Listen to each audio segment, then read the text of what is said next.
คำนี้กาตายวันสวบมาดีเสียงอาวานย้อนขันเนกาจางคำสั่งในที่สุวรรณคำมันต่อทับมาตัวเมียงแย่ในข้างนอกตัวว่าอยู่ในคำนี้รอขลุ่นกาลาสุกาที่กาลาดาวาบังกลาบังเขาพักเอาไว้ที่ยาในเดียววันมือหมอวังบ้านมาเขาเด็ดดวงปองกลางว่ามันจวง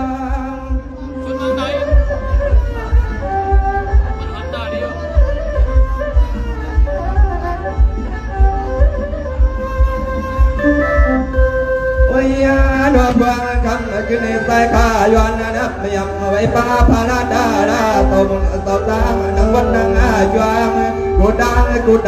เอาพวงไปเอาเปียวน้องกูขวัญมาพวงเจ้าที่ควายถอดไว้เด็ดเนี่ยเดียวอันกวาดทุ่งนินสวีเฮียคำ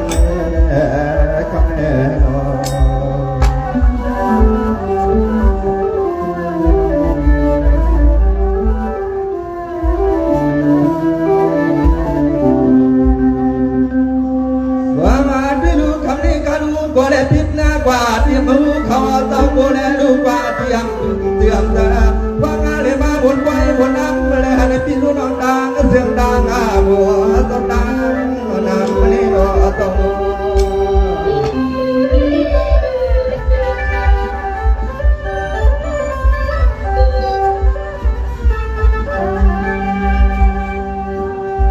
ไว้รู้อันแน่นอนมุ่งมาจากเสียงขาดใต้วันเอกว่าเมื่อลุงทุ่งวันมีวางดวนเกียงไม่เพียวปล่อยขยอต่อเพียบไว้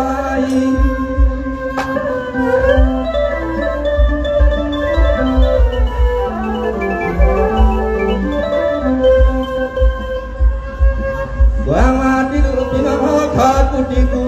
เดียว่าเพื่อนมาเดียถึงกวางวังนีลาพัฒนามาที่การที่จวงต่อเปลี่ยนต่อการดีนาซุ่มที่ซุ่มมันว่างเหลือตัวยามคำคืนนี้น้อยอยากที่เครื่องยานในลอยเรียนร้องขับไปครับ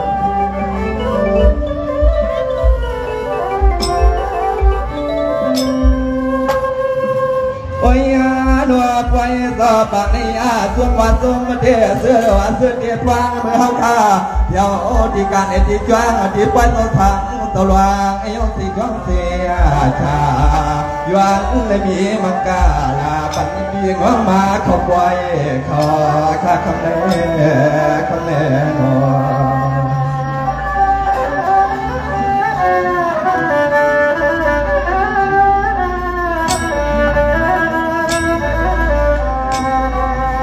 สังหารที่รู้ในเดลีกว้างไม่ใครเอาหน้าเขาเปลี่ยนกับไปลวงควนขึ้นใครเอาหน้าไปเงินไปข้ามมาที่นางว่าตัวมาผิดสมนนต่างเสียงเสียเรียบควางเมื่อสู่เต้าเนก็มาปวงใส่เขาก็ว่าเนก็มาปวงเขาเบี้ยวน้องยากันหนอต้องนอ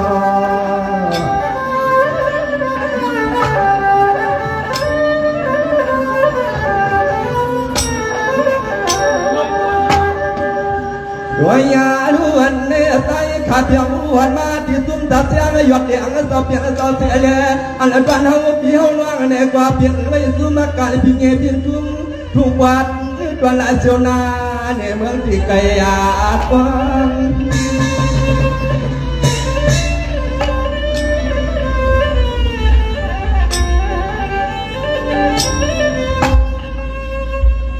ว่างาที่ลูกปีนี้ปนเอาเขาเฮ็ดยังกว่ากินปล่อยลูกไว้มาคำมาทางว่าเฮ็ดดังผิดหวังมาเทืองสู่ที่อยู่ทุ่งนินมีวางข้าใสเขาอยู่ทางไหนแลอันก่อนเขาพูดที่เขาน้ำแน่ก็บ่ได้ตัวกองถึงจวงไอ้ขายต่อถึงจวง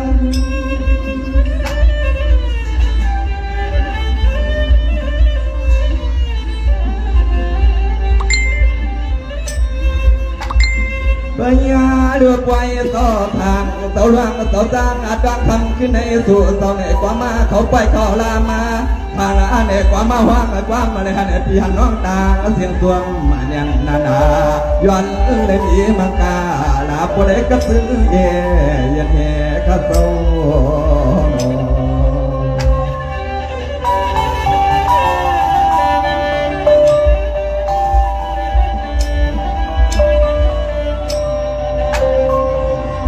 วางอาที่ลูกบุญในกาตายตะเกิดเดียสุดวางปันพี่น้องขอมาไว้ขนาดดวงเอารวยขนวดคุณเจ้าเสวยนออดวันตาตกตาหน้าตาก็เสียงเด็กกว่าวันนึงเตียงขึ้นยาวตายขาดบนกองไอ้กวดกวางมังกะลาปังในปอดสังมีลวงขอข้านาตนา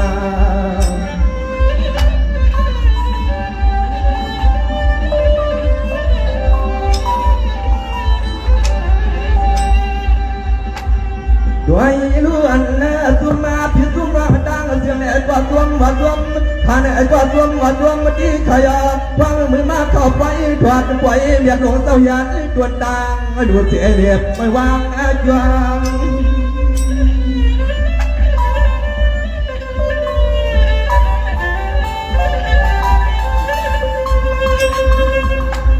วางอาที่ดูคำในมวนส่วนเสียงว่ามวนส่วนเสียงมวนมาขึ้นเชียงขึ้นพูดทุ่งฐานเรือก็เจียวคำต้องตะพวงวัดเดียวนาขวางเมื่อสูเต้ายันตั้งไฟสั่งเสียแหล่ไฟลวง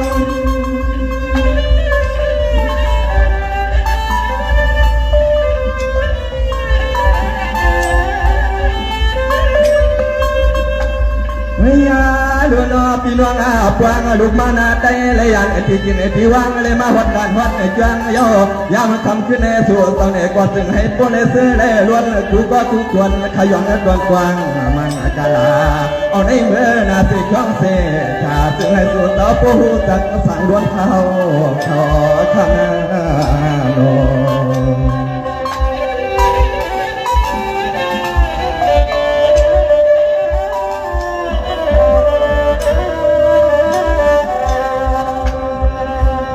วางว่าที่ลูกไปในขับเปียกไปนี่ไปกวางขายล้อไปรอดังดังกลางสายยังน้าอ่านปอกมีอ้อหัวรอปอกมีนวลมันกระดังเสียงในกว่าเป็นวัดวงมันเสียงนานาวางเมื่อสู่เต้ายันดังไปตั้งลำไม่รู้ทางลูกวางเสียกาคิดหน้าหัวนี่นกอัศร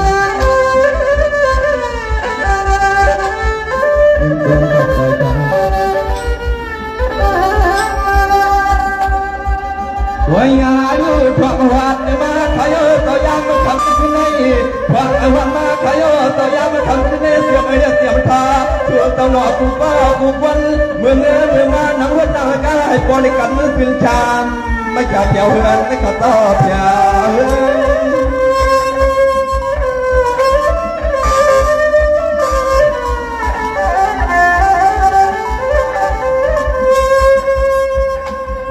วางมาพี่ดูพี่น้องคำยิ่งเสียงเป็นวันวันแต่ว่ามาเรื่องมาอย่าอยู่ในสวงว่าไอ้ตั้งมาโมหลวงยัดเนตาเสียสิขาตัวในกุมีอาที่นางว่าขยอตัวไม่ติดตัวมันหวังตาเสียงใส่ขยันตัวกว้างมันกะลาวังเชิงคืน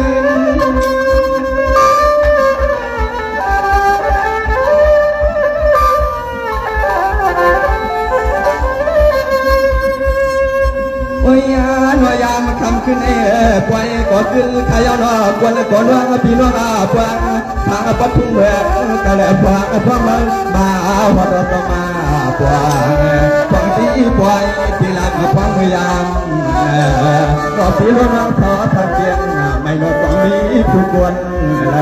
ข้าคำเมคำเม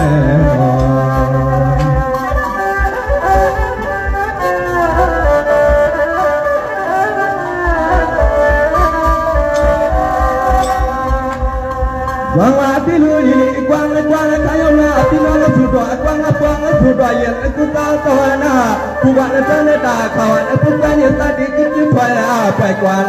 ข้าหยอดไว้กันในกวางข้าวางไว้ปั่นเสียงวิ่งปอไว้เสียเสียงร้องอีกน้องเราตาขึ้นเลยนัดขึ้นหน้าเพลข้าตอง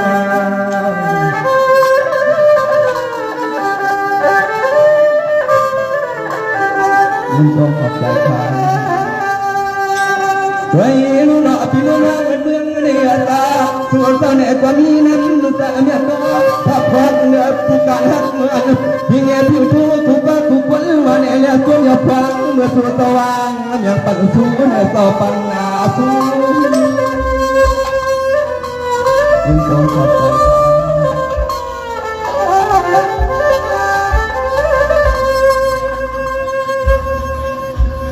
สวัสดีสุดเท่านี้ก็ช่วงมาใช้น้ำไม่ยาต่างต่างมาก้อนตาทุกวันมุกเสียงไม่หมุนเสียงสัตว์ในสอบเพียงสัตว์ในก็ช่วงที่ตัวมันเรื่องนางว่าอย่างงอยันเลยมีก็ช่วงมันก็ป่าไม่ให้ไงเทตาวาเทวันพรุ่งทุ